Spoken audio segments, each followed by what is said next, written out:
මම සිතින් මිදුණු දවසට මම ලොවෙන් මිදුණු දවසට මම නිවන් දකිනවා.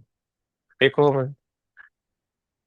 මට මම නැති වුණු දවසට එතන නිවන.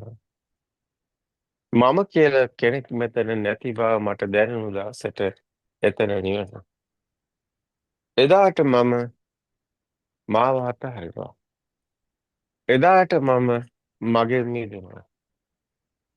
එතන සැනසීමයි. එතන සොයයි. නිබ්බානං පරමං සුඛං විවේකයි.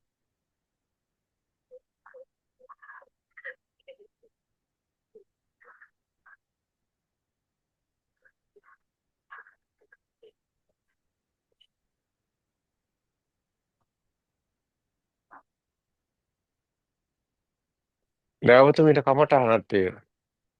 Mm. මම නැතුව වැඩ කරන්නේ. That's it. මම නැතුව සක්මන් කරන එක.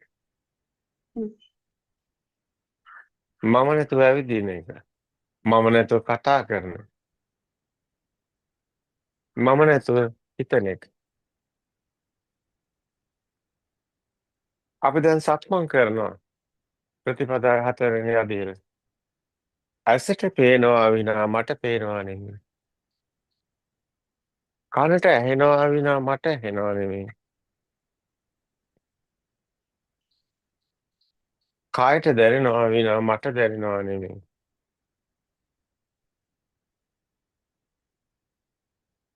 සිතට හිතෙනවා විනා මට හිතෙනවා නෙමෙයි. මාත් එක්ක මම ගමන යනවා. මාව දාලා මම යන්න.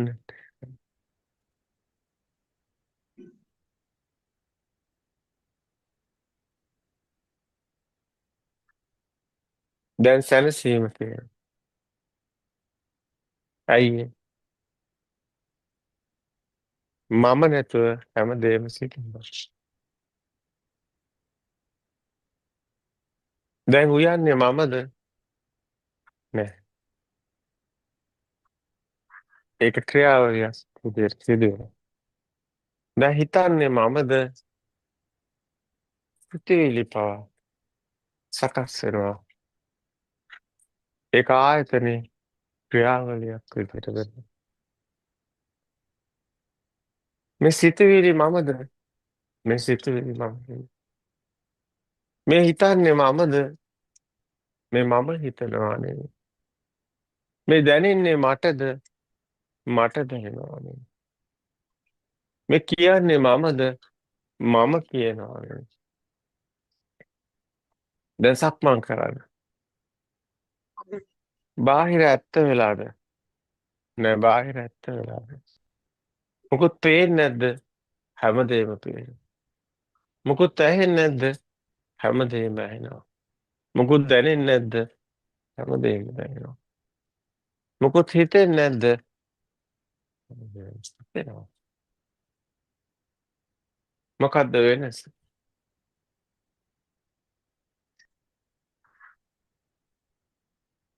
ඒ පේන, ඇහෙන, දැනෙන, හිතෙන හැමදේම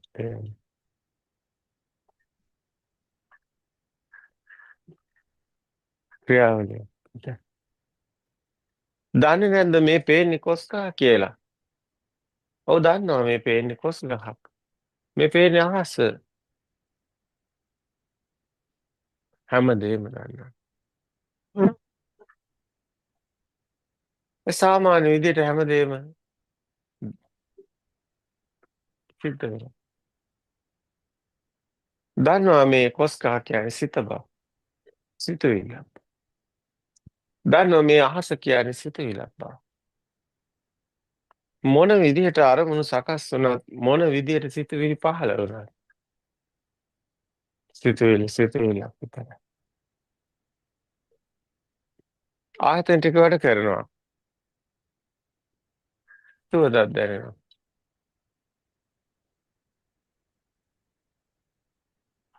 සද්දෙත් දැනෙනවා.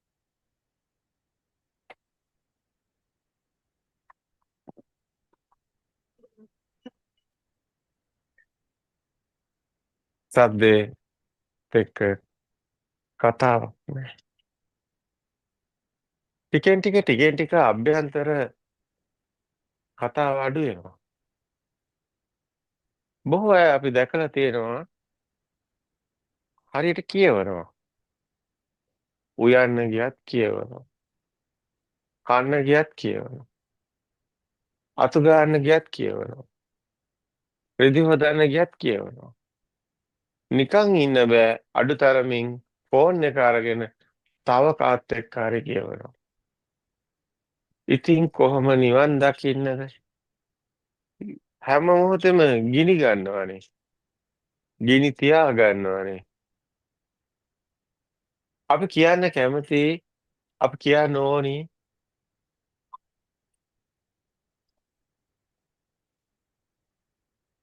කවුරුන් හරි කෙනෙක් මේ සිතේ ගින්න නිවන්න යනවනම් එතන ගිහලා කියවන්න එපා. පුළුවන් තරම් වචන අඩු කරන්න. සමහර අය කියවන්නේ එතන ඉන්න ස්වාමීන් වහන්සේලාත් එක්ක. උන්වහන්සේලාටවත් ඉන්න දෙන්නේ නැහැ. සමහර අය කියවන්නේ එතන ඉන්න මෙහෙණින් වහන්සේලාත් එක්ක. උන්වහන්සේලාටවත් සැනසීමෙන් ඉන්න දෙන්නේ නැහැ. පස්සෙන් යනවා. වද දෙනවා. දන්නේ නැහැ මේ වද දෙනවා කියලා. මෙහෙණින් වහන්සේලාත් අර කාන්තාවනි පැවිදි වුණත් සිවුරු දරාගත්තත් අර කියවපු පුරුද්දට අර යෝගාවචරයේ විදිහට පැමිණුණු අර අරකට අහු වෙනවා. අර කාන්තාවත් එක්ක කියවනවා. දැන් මෙහෙණින් වහන්සේගේ නිවනත් ඉවරයි. තමන්ගේ නිවනත් ඉවරයි. බලනකොට මේ කියවන්නේ අහුවාම කියනවා ධර්මයේ ගැනයි කියලා. දැන් තේරෙන්නේ නැහැ ධර්මයේ වුණත් ඕනකට වැඩිය කියවන්න ගියොත් එතන ධර්මයක් නැහැ. කොහොමද ධර්මයේ තියෙන්නේ? මොකද්ද පුහුණුව? ඇයි ආරාණයට එන්නේ? එහෙනම් නිහඬ වෙන්න එපා. එහෙනම් තනි වෙන්න එපා. එහෙනම් හොදකලා වෙන්න එපා. ඒ වුණොත් තමන්ගේම සිතේ ස්වභාවය තමන්ට දැක ගන්න ලැබෙන්නේ. පොඩ්ඩක් මේ සිත මෙහෙමයි නේද කියලා වචන ටිකක් කතා බහ කරන එක වෙනයි. ඒක තාරාණයකදී ගෞරවයක් තියෙන්න ඕනේ. යම් කිසි විදිහකට සකස් වෙලා මේ නින්නාසයට හරි වන්දනා කරලා පැත්තකින් වාඩි වෙලා ධර්මයේ ගැන විමසන්න පුළුවන්. හැබැයි ඊට පස්සේ එතනින් නැගිටින්න ඕනේ. ඒ ධර්ම සාකච්ඡාව එහෙනම් අවසානයේ එතනින් නැගිටලා තමන් හුදකලා වෙලා ඒ සාකච්ඡා කරපු ධර්ම මෙනෙහි කරන්න ඕනේ. එහෙනම් තමා තුළින් දකින්න ඕනේ. අනිවාර්යයෙන්ම ඔය සාකච්ඡා කරපු ධර්මයේ තියෙන්නේ සිතින් මිදෙන මගයි.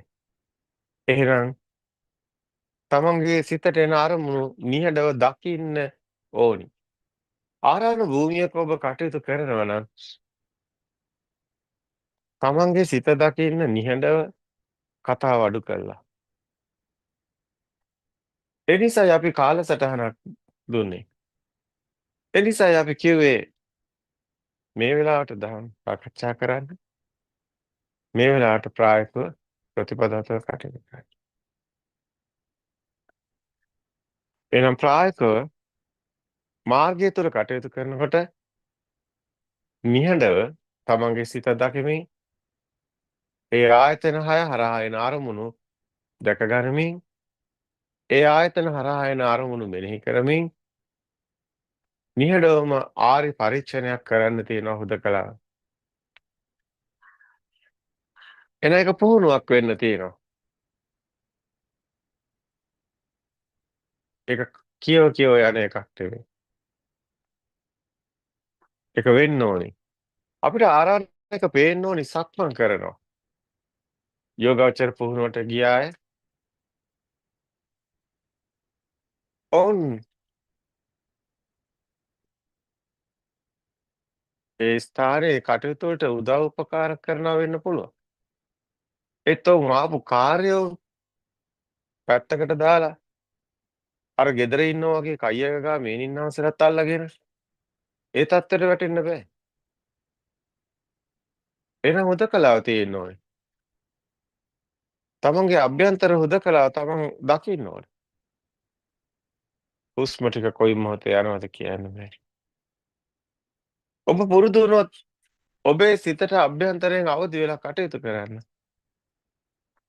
ඔබට දැනේ පුදුම සැනසීමක්. පුදුම නිදහසක් දැනේ. කොහොල්ල ගුලිය වගේ හැමතැනම ඇලවෙන හිත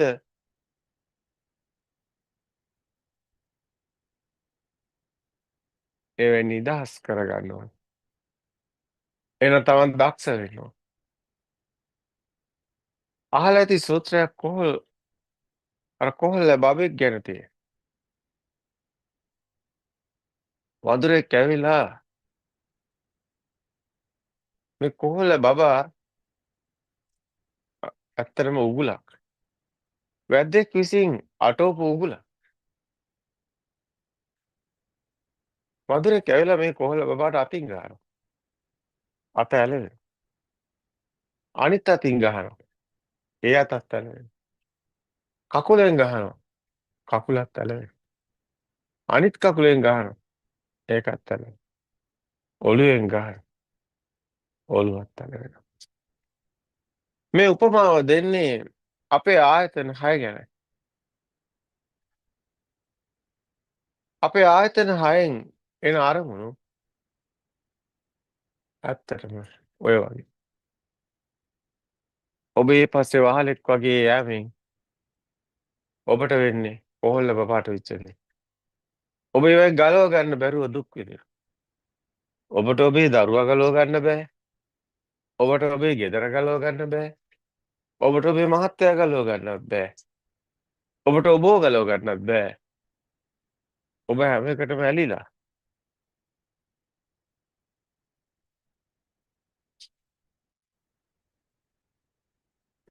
දකින, පේන, ඇහෙන, දැනෙන හැමතැනම ඇලුණු මේ සිත කෙසේ නිවන් දකින්නද? කවදා නම් නිවන් දකින්න. ඔබ එන්න හරි මාවතට. මෙත්මල් අරණකට ඔබ එනවා නම් ඔබ මේවා දේවල් දැනගෙන එන්න. ජේතවනාරාමයට යනකොට අපි දැනගෙන ඉන්න ඕනේ අපි මේ යන්නේ ජේතවනාරාමයට.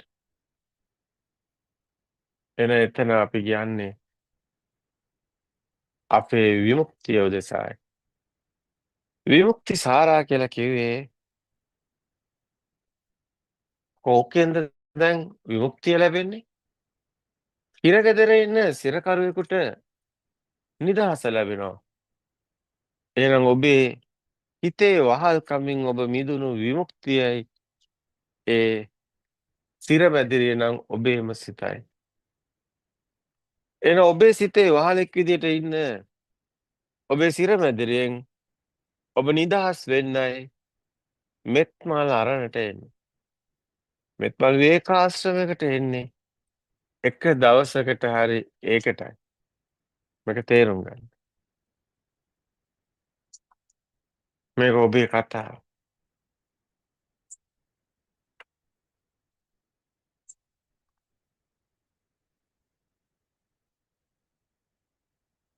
ඔබ තේරුම් ගත යුතු කතාව.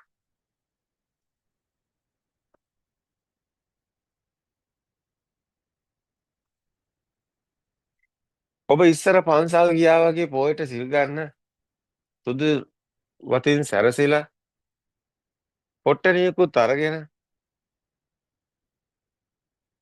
එපා එන්න විවේකාශ්‍රම. ඔබ යන්න පන්සල්. ඔබ වඳින්න බුදුන්. ඔබ ඝාතකයන්. ඒ හරි සුන්දරයි. ඔව් ඒක ඇත්ත. නමුත් ඔබ මෙත්මල් අරණකට එනවා නම් ඔබ ටිකක් වෙනස් වෙන්න ඕන. චාරිත්‍රයක් විදිහට නෙමෙයි. මෙතෙක් කාලයක් අපි අර කරපු දේ කරන්න නෙමෙයි. මට මම නැති වෙන මගකටයි ඔබ බහින්නේ. ඔබ මහා සසරෝගේ නිමාව දකින්න යන්නේ. ඔබ අහන්නේ බුද්ධෝත්පාද දේශනා. ඒ දේශනා තුළ තියෙන්නේ මහා සසරෝගේ නිමාව දකින මගයි.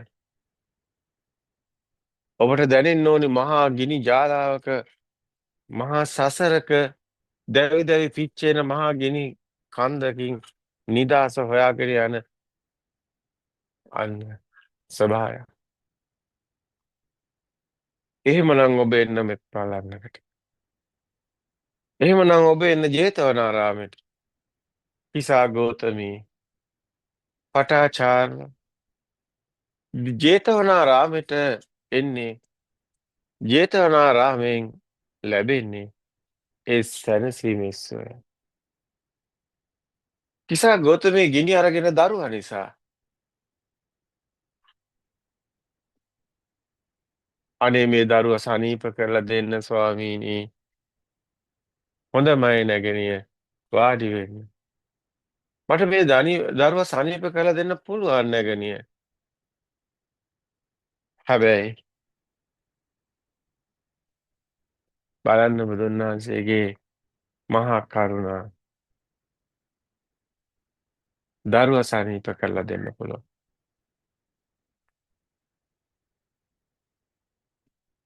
කිසා ගෞතමීගේ හිත ගිනි අරගෙන දරු බැම්මෙන් බැඳිලා මලකුණක් කරේ තියාගෙන මැරුණු දරුවා එක්කුණ අතහැර ගන්නවත් බැහැ. අපිත් අද පණ තියෙන දරුවෝ මේ විදිහටම අල්ලගෙන අතහැර ගන්න බැරුවයි. අපිවත් අපිට අතහැර ගන්නවා.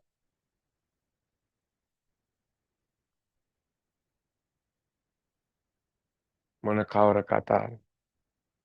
කොහේද අපිට සැනසීම.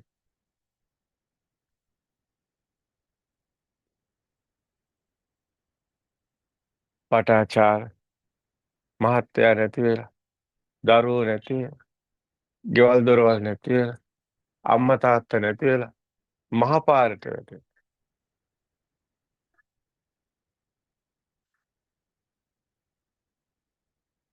මේ ගිනිගත් හදවත් වලට සැනසීම ලැබෙන්නේ ජේතවනාරාම. එන්න ඔබත් හදවතේ මහා සිසිලස දැනෙන ඒ මෙත් සිසිලසින් නැහැවෙන මෙත් මාලාර්නකට. තමන්ට තමන් නැති වුණාම මුළු ලෝකෙම එකයි. ඒ මහා මෛත්‍රියයි. ඒ හදවතේ පිපෙන මෙත් සිසිලසයි. ඒ මෙත් මාලාර්න.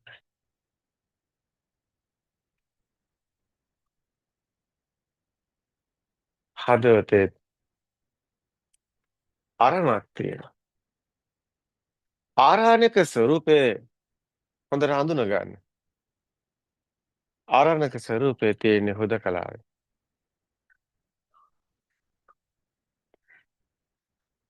මට මම නැති වෙන හැටි දකේ.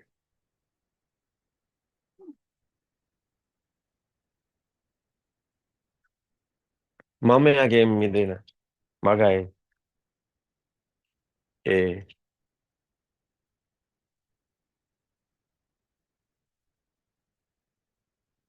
අනන්තයේ දක්වා යන එකම කතාවර. ඒ මහා මෛත්‍රිය.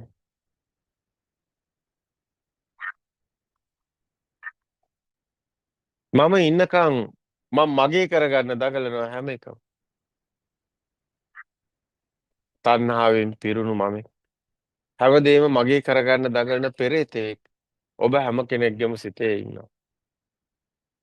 කෑමක් කන්න ගියත් රසට කන්න ඕන. දිව පිනවන්න අය අදහස්.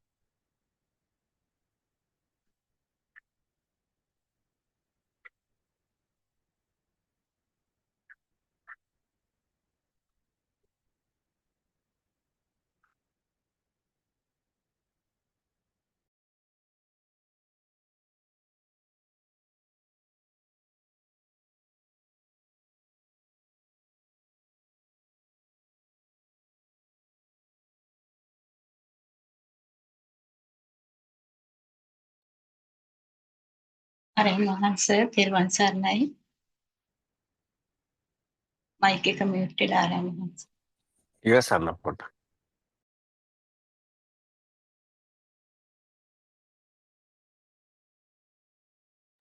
සමාවෙන්න ආරයන් වහන්සේ.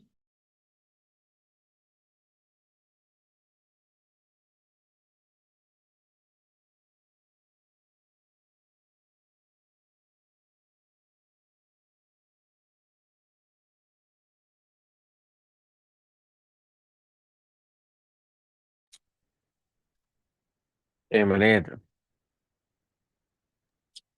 එහෙමයි. අපි නැති මමෙක් හදාගෙන නැති මමෙක් පෝෂණය කර කර ඒක තුළම හිර වෙලා දුක් විඳිනවා. අපි ගිනි ගන්නවා කිව්වට අපි ගිනි තියාගන්න. මේ ගින්න කවුරුවත් හැදුවා නෙමෙයි. මේ ගින්නේ නිර්මාතෘ තමන්මයි. මේ ගිනි ගන්නව නෙමෙයි. මේ ගිනි තියාගන්න. දරුවා ඉන්නේ කොහෙද? දරුවා ඉන්නේ හිතේ. මහත්තයා ඉන්නේ කොහෙද? මහත්තයා ඉන්නේ හිතේ. ගෙවල් තියෙන්නේ කොහෙද? ඔබේ හිතේ තියෙන ගේ ඔබට අතහැර ගන්න බෑ. බාහිරේ තියෙන ගේකට යනවා නම් ඔබ හැමෝගෙම ගෙවල් වල යන්න එපා. ඔබ යන්නේ ඔබේ හිතේ තියෙන ගෙදර. ඒක තමයි ඔබේ ගෙදර. ඒ ඔබේ හිතේ තියෙන. ඔබ හිතින් හදාගත්ත. ඔබ මගේ කරගත්ත ඔබේ කුටුම්බේ. ඔබ ගහගත්ත පවුරු ටික කූරු ටික වටේට ගහගෙන මගේ කියලා. ඒක ඇතුළට බෑලා ඔබ කියනවා මම හිරගෙදරක ඉන්නවා කියලා. ඔව් ඔබේ සිරමැදිරිය හැදුවේ ඔබමයි. ඔබේම සිරකරුවා ඔබමයි. ඔබම කූරු ටික වටේට ගහගෙන ඔබ මැද්දට පැනලා ඔබ කියනවා මම සිරගෙදරක. ඔව් ඔබේ සිතේ වහලෙක් ඔබ. ඔබට බැරි දැන් ඔබේම සිතෙන් නිදහස් වෙන්නයි. කවුද මේ සිරමැදිරිය හැදුවේ? ඔබමයි. දැන් කාටද නිදහස් වෙන්න බැරි? ඔබටමයි. ඔබ හෙටත් ගහනවා කූරු ටිකක්. ඔබ හැමදාම ගහනවා කූරු. ඔබ හැමදාම සිරමැදිරිය ශක්තිමත් කරනවා. ඔබට කඩන්න බැරි සිරමැදිරියක් හදාගෙන ඔබ ඒක ගලව ගන්න බැරුව දැන් දුක් විඳිනවා. කවදනම් ඔබ සැනසෙයිද? කවදනම් ඔබට වැටහෙයිද?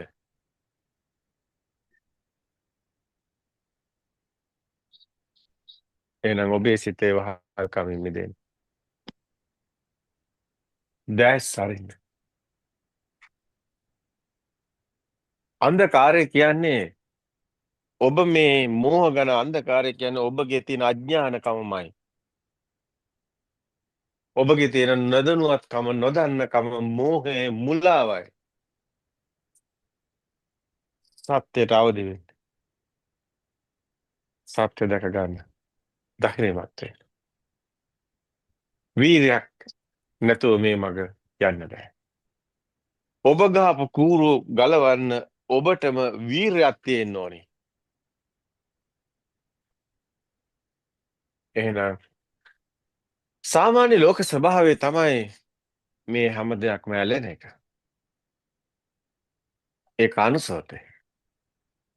හැබැයි ඔබ මේ සත්‍ය දකිනකොට ඔබ මේ ලෝකේ නිදහස් වෙනවා. එහෙනම් ඒ අනුසෝතේ එකතු වෙන එකයි පටිසෝතේ ඒ මිදෙන එකයි. ඒ පටිසෝතේ නම් මේ ලෝකයේ ඔබ ඇත්ත කරගෙනයි යැලෙන්නේ. ඔබ කූරු හදාගෙනයි ගහන්නේ. පටිසෝතේ නම් මේ කූරු ඔබ හදාගත්ත කූරු ගලවන්නත් ඕනේ හදාගත්ත විදිහටමයි.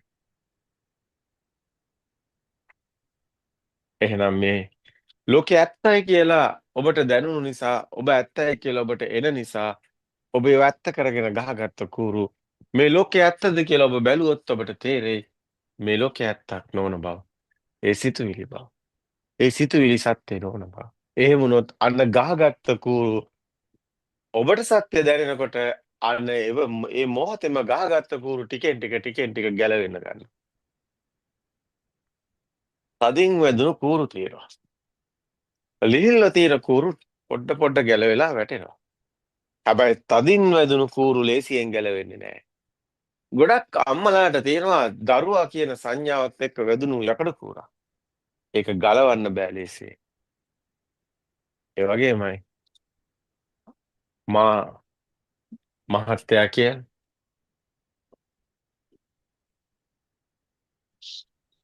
එක එක්කෙනාට එක විදිහට තියෙනවා.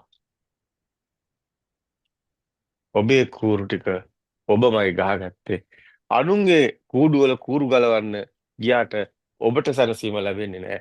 එහෙනම් ඔබේ කූඩුවේ කූරු අඳුනගෙන ඒ තදින් තියෙන කූරු ගැලවුවොත් අර ලිහිල්ව තියෙන කූරු කොහොමද ගැලවිලා වැටෙනවා. මේකට කියනවා කමඨාන් සුද්ධ කරනවා කියලා. කර්මයේ රැස් වෙන ස්ථාන. කර්මයේ රැස් වෙන බාහිර දෙයක් තියෙනවා. පින් කරන්න හරි පව් කරන්න හරි දෙයක් තියෙන්න එපා. එහෙනම් බාහිර ඇත්ත කරගත්ත ප්‍රබලම තැන් ටික තමයි ඔය ඔබේ දරුවා ගෙවල් දොරවල් ඔබ අල්ලන් ඉන්න මමයා. ඒ කූරු ටික ගලවන්න. එහෙනම් ඒවා ගැන මෙනෙහි කරන්න. මෙනෙහි කරනවා කියන්නේ විදගෙන යන නුවණින් ඒව ඇත්ත හොයන්න. දරුවා හැදුනේ කොහොමද? මහත්තයා හැදුනේ කොහොමද? කසාද බඳින්න කලින් ඔබ හිටියා නේද? එතකොට දරුවෝ හිටියාද? එතකොට දැන් මේ දරුවා නැතුව ඉන්න බෑ කියන්නේ කොහොමද? එහෙනම් කල්නුත් එහෙම කියන්න එපා. එහෙනම් දැන් මේ මහත්තයා නැතුව ඉන්න බෑ කියන්නේ කොහොමද? එහෙනම් කල්නුත් එහෙම කියන්න එපා. ඔබ අවුරුදු 20ක් 25ක් සමහරලාට ඔබ අවුරුදු 30ක් කසාද බඳින්නත් කලින් ඔබ ඉඳලා තියෙනවා. ජීවත් වෙලා තියෙනවා. ඒ ටිකේ දරුවෝ හිටියේ නැහැ. ඔබගේ ජීවිත කාලයෙන් තව එක කොටසයි ඊට පස්සේ ඉතුරු වෙන්නේ. ඒ කොටසේ අදාගත්ත දෙයක් තමයි ඔබ මේ ගලව ගන්න බැරුව දුක් විඳින්නේ. ඔබේ ජීවිත කාලේ පොඩි කාලේට ගියාම ඔබ මුලින් මවෙක් හිටියවත් නැහැ. නමුත් ඔබට අවුරුදු 4-5 වෙනකොට ඔන්න මම හැදෙන්න ගන්නවා. ස්කන්ධානම් පාතිභාව ආයතනම් පටිලාභෝ අයං උච්ච ජාති. ජාතිය කියන්නේ මම හැදෙන තැන. අසින් බලලා දෙයක් කියලා ගත්තොත් එතන දෙයක් විතරක් නවතින්නේ නැහැ. දෙයක් තියෙන කෙනෙකුත් ඉන්නවා. අන්න මම හැදෙන්නේ එහෙමයි. මේ මගේ, මේ මමයි, මේ මටයි පේන්නේ, මේ මටයි ඇහෙන්නේ. ඔය කොහෙද ඔය මමයා ඉන්නේ? කොතනද ඔක හැදුනේ? මූලයට ගිහින් බලන්න. එතකොට ඔබට තේරෙයි කලින් මමෙක් ඉඳලා නැති බව. මමයාත් හැදුනේ පස්සේ බව. දරුවොත් හැදුනේ පස්සේ බව. මහත්යත් හම්බුනේ පස්සේ බව. ඔබගේ ඔය හැම එකම ඔබට ලියා ගන්න පුළුවන් අත දැක්කෝ. අඥානකට මේ මග යන්න බෑ. වීරයක් නැති කෙනෙකුට මේ මග නෑ. සත්‍ය දකින්න බැරි කෙනෙකුටත් මේ මග නෑ. එහෙනම් පළවෙනි දේ තමයි සත්තානං විසුද්ධියයි. ඔබ සත්පුජ්‍යල දෘෂ්ටියෙන් මිදෙන්න නම් ඔබ සත්‍ය අවබෝධ කරන්න ඕනි. එහෙනම් බුදුන් වහන්සේ කී මග වටහා ගන්න. එන්න පූර්ව භාග ප්‍රතිපදාවට සත්‍ය අවබෝධ කරගන්න. කල්‍යාණ මිත්‍රයා මග පෙන්නනවා. අදත් ඔබට බුදුබණ ඇහෙනවා. ඇයි ඔබ නිවන් නොදකින්නේ? ඔබගේ වීරිය නැතිකම. ඔබගේ කම්මැලිකම. ඔබගේ තියෙන ඒ විචිකිච්ඡාව. ඔබගේ තියෙන ඒ උද්දච්චකම. ධම්ම උද්දච්චය කියන්නේ. බලන්න ඔබ කියවන හැටි. බලන්න ඔබ කය ගහන හැටි. ඔබ දන්නවද ඔබේ මායя තමයි ඔය ඉන්නේ කියලා? ඔබ ඔය වටේ යවන්නේ. ඔය ක්ලේශ මායя, අபிසංකරණ මායя. මායя අඳුරගන්න. ඔය ස්කන්ධ මායя එක එකව හදලා දෙනවා. ඔබට ඔය රස කෑම කන්න හිතෙන්නේ. ඔබ දිව පිනවන්න දඟලන්නේ. බඩ ජහරිකවට කාලා මැරෙන්න හදන්නේ. ඔබ ඔය ඇහැට කනට දිවට නාසයට කයට දැනෙන හැම එකම තියාගෙන පිනවන්න දඟලන්නේ. හොයාගන්න මේ මොනවද මේ මායයක්?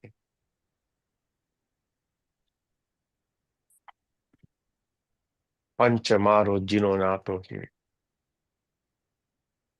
ස්කන්ධ මාරය අඳුරගන්න. ඔය සිත හැම අරමුණක්ම ඔබට මාරෙක් වෙනවා. ඒ ඔබේ ඇත්ත කරගන්න නිසායි. ස්කන්ධ මාර ඊට පස්සේ ඇත්ත කරගෙන දෙයක් කරගෙන ගිනි ගන්න අபிසංකාර මාර. ඊට පස්සේ ඔබේ කෙලෙස් ගිනට අහු වෙලා රාග දේශම ගින්න දැවෙන ක්ලේශ මාර. නෙමෙයි. මාරය නෙමෙයි.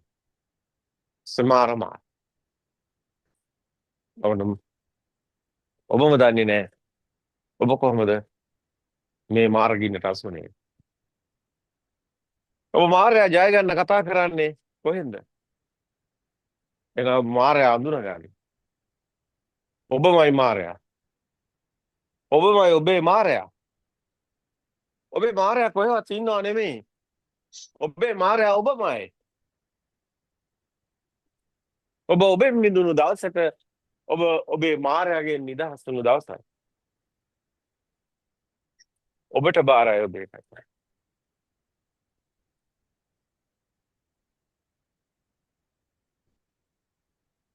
ඔබ දස මාර සේනා රැස් කරගෙන ආවත් ඒ දස මාර සේනා ජය ගන්න ඔබට පුළුවනි. ඔබේ සත්‍ය දැක්ක.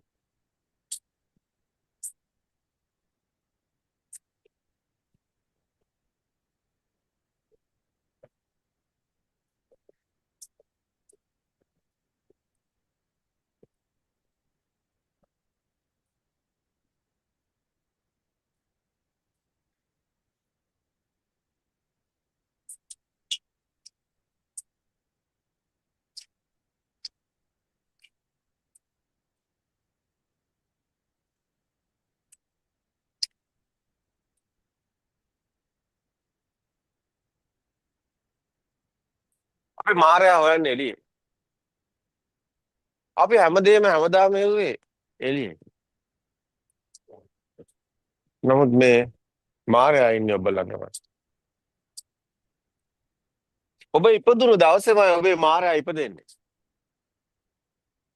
ඉපදුනොත් ඔබට මරණයක් තියෙනවා කියේ නිසා.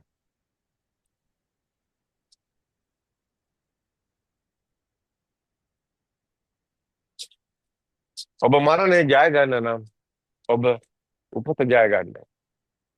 ඔබේ කාවපත කරන්න.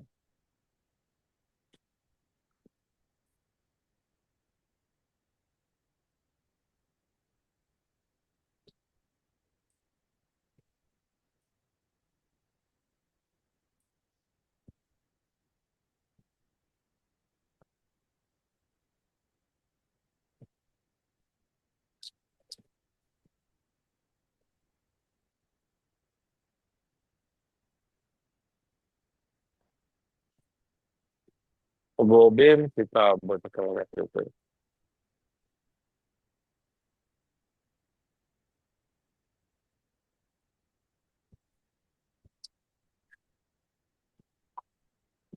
ඔබ ඔබේම සිත ඔබට කරගෙන ඔබ ඔබේම සිතෙන් නිදහස් වුණු දවසට ඔබ මාරයාගෙන් නිදහස් වෙනවා. පංච මාරෝ ජිනෝ නාතෝ කියේ.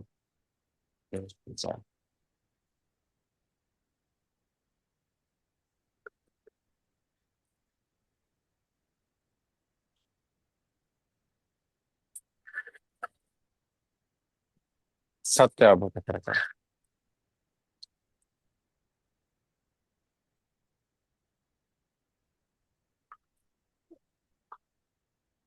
සත්‍ය හරි සුන්දරයි.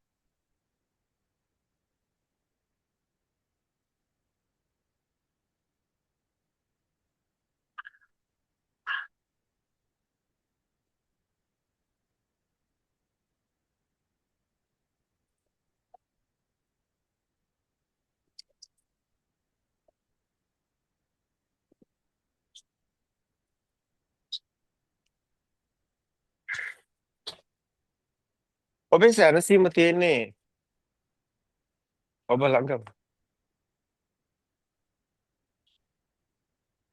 ඔබේ සැනසීම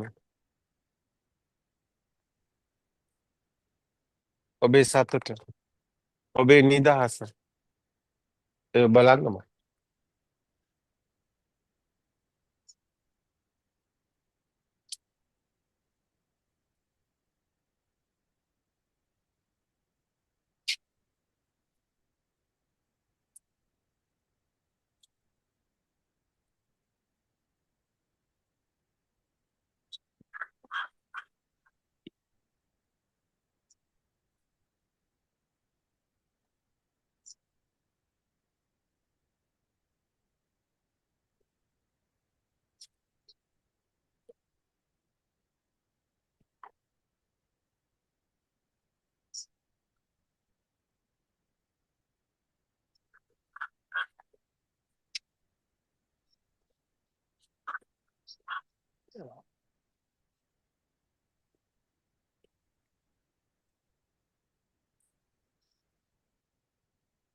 දැන් ඔබට පුළුවන්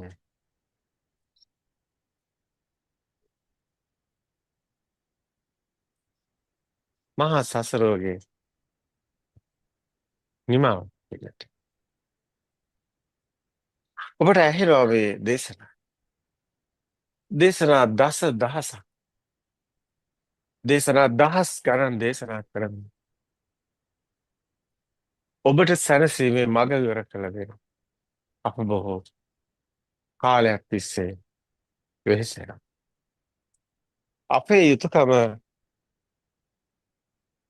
අප අත්දකින දේ. ඒ අත්දකින සැනසීම, ඒ නිදහස ඔබටත්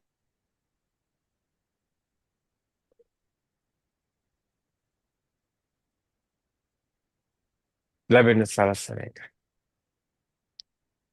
ඉතින් අපි සත්‍ය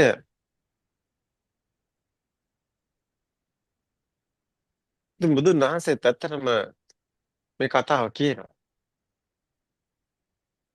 ආනන්දේ මම ජේතවනාරාමයට එන පාරත් කියනවා. එන ආකාරයත් කියනවා.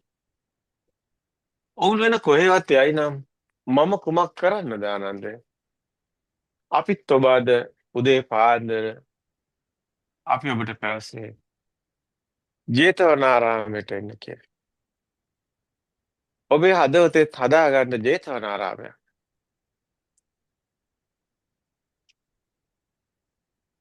හදවතේ පිපෙන මාන. ඒ මෙත් මල් අරණ එක සැනසෙන්න. එන්නේ ජේතවනාරාම.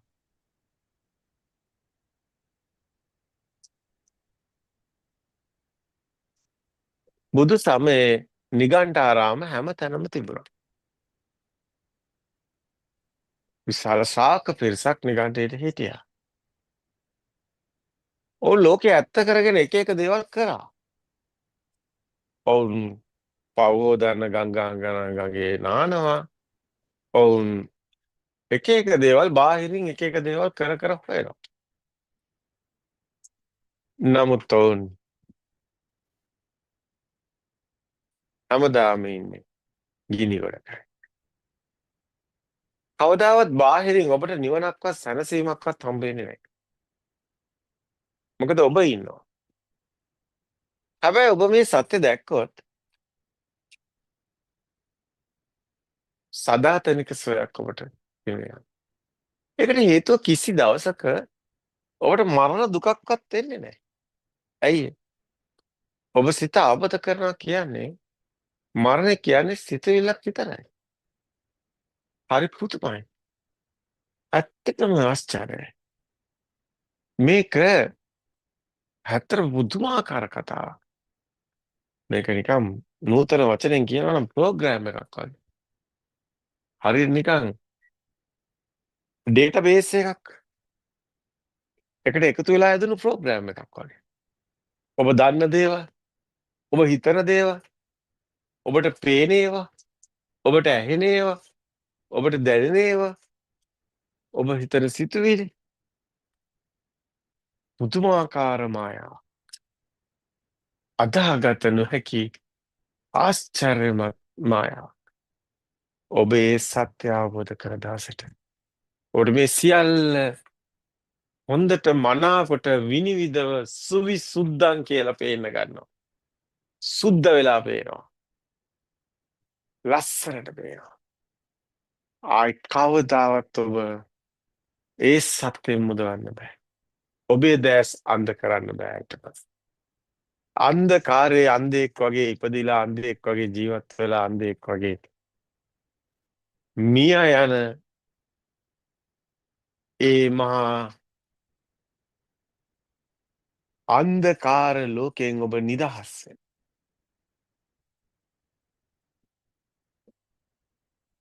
ප්‍රඥා ලෝකයේ හිරු කිරණ දෙරණ තලයට වැටෙනකොට උදෑසන හිමිදිරි පාන්දර ඝන අන්ධකාරය පසාරු කරගෙන ඒ ප්‍රඥා ලෝකයේ හිරු කිරණ වැටෙනකොට ඔබේ හදවතේ තියෙන මේ මහා මෝහ ඝන අන්ධකාරයක ඔබ ටිකෙන් ටික නිදහස් වෙනකොට ඒ සත්‍යෙට ඔබ ටිකෙන් ටික ඒ සත්‍යයේ හඩ ඔබට ඇසෙනකොට ඒ සත්‍යයට ඔබ ටිකෙන් ටික අවදි වෙනකොට අර හිමිදිරි පාන්දර අරුණා ලෝකයේ වැටෙනවා වගේ ආශ්චර්යයි සුන්දරයි හිමිදිරි පාන්දර අරුණා ලෝකයේ වැටෙනකොට මහා ඝන අන්ධකාරය පසාරු කරගෙන අවදිවන්න දීප්තිමත්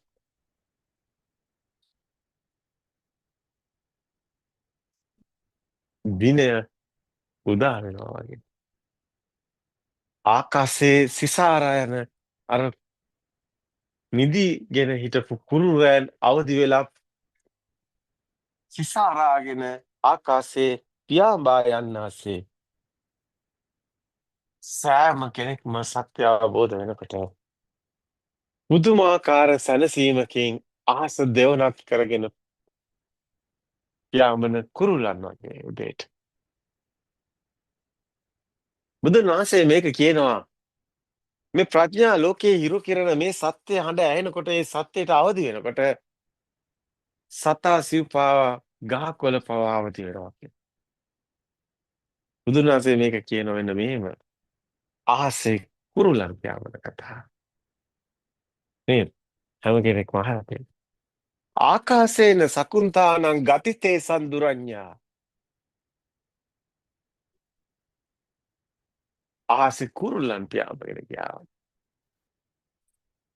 ආසේ කුරුල්ලන් පියාඹගෙන යනකොට කොයිද්ද පාරක් න පාරං අපාරං ගච්ඡanti කිවේක. මුතුමාකාර කතාව. ඔබ ඉන්න දෘෂ්ටි, ඔබ ඉන්න මිත්‍යා, ඔබ හදාගත්ත ෆ්‍රේම් ඒවා තුල හිර වෙලා ඔබ දුක් විඳින හැටි. මගේ කියලා ගහගත්ත ඒ යදම්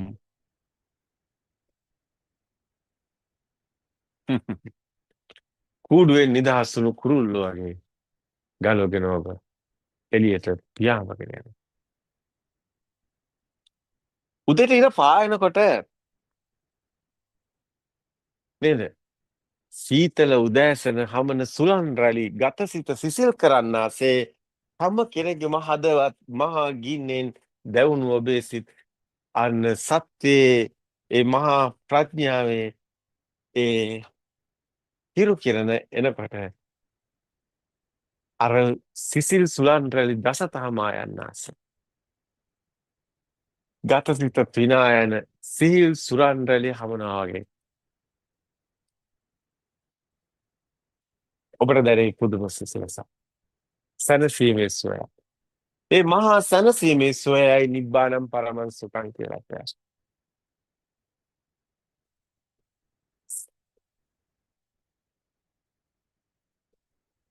ඉතින් තවත් දවසක